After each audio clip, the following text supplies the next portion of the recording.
All right, championship game weekend is over with now. We now have our teams in the Super Bowl. It's going to be the New England Patriots versus the Seattle Seahawks, just like everybody predicted to start the season, of course. This will also be a rematch of Super Bowl 49 dating back all the way to 2015. Patriots-Broncos was a very sloppy game. There was a lot of missed field goals in this game. A lot of those missed kicks were in part of just some bad weather that hit during that third quarter. It became a winter wonderland out there.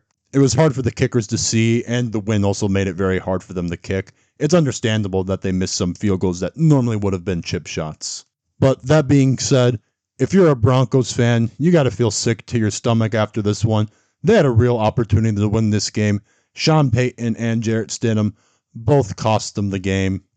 Jarrett Stidham just held onto the ball a lot this game. Whenever he got pressure, he was not able to just throw it away. He held on, which led to that fumble in the Patriots zone, which led to their only touchdown with a Drake May rushing touchdown. He also had a horrible interception throwing it to Marvin Mims on a slot fade route, which led Christian Gonzalez to intercept the ball. It really felt like he was just trying to throw it to Gonzalez more because Gonzalez didn't even have to make any effort to try to break in between the receiver to pick it off. He was just able to catch it in his hands. I think Sean Payton deserves a lot of the blame too. I think the game plan going in was ultra aggressive for having a backup quarterback and a guy who has not played since 2023. They were playing this game like they had Bo Nix instead of Jarrett Stidham, which cost them the game. I mean, at that 4th and 1, you should have just kicked the field goal and be up 10-0 with how great your defense was playing. Instead, New England was able to get pressure on Stidham, and it was an incomplete pass.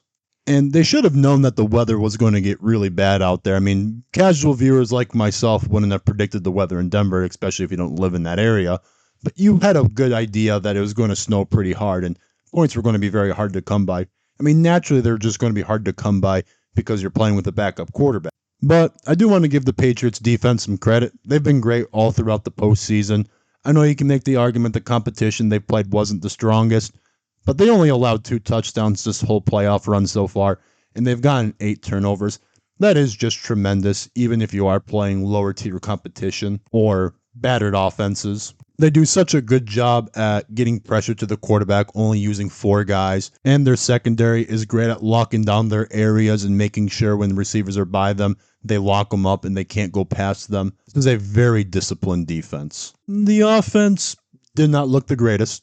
The offensive line did struggle big time in this game, especially on the tackles.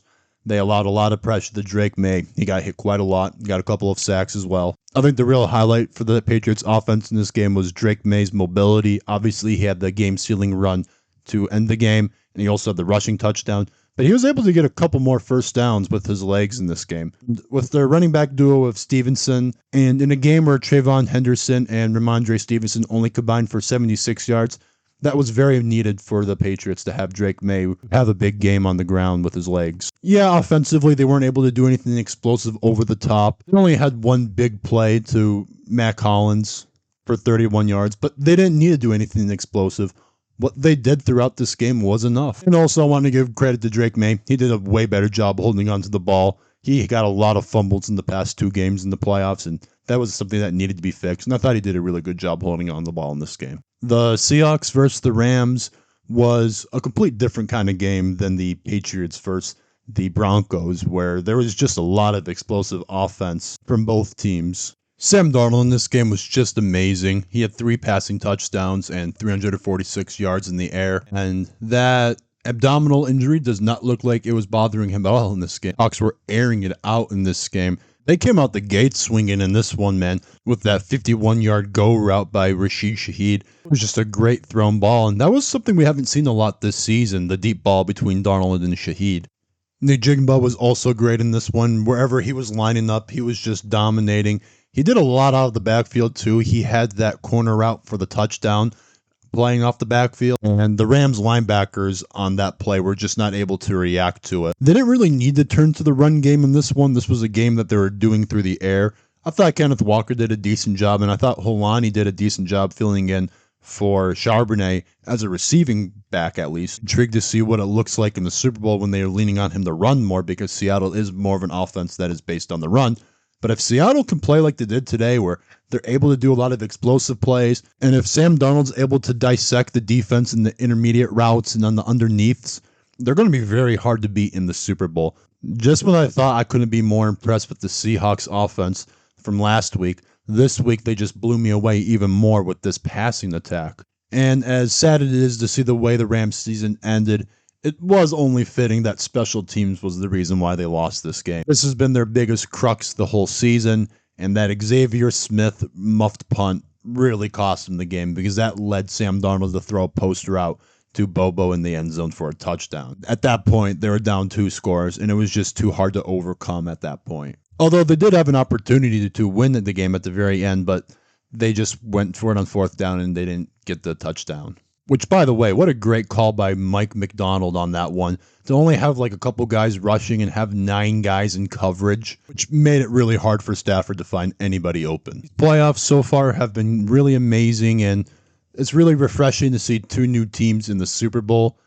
I know the Patriots were dominant in the 2010s, and seeing them come back is giving everybody, myself included, PTSD. But this is a new version of the Patriots, and not the same old Brady Belichick ones, at least. Both of these teams have done a great job rebuilding their franchises. The Seahawks were stuck in mediocrity for a little bit under Pete Carroll and Geno Smith.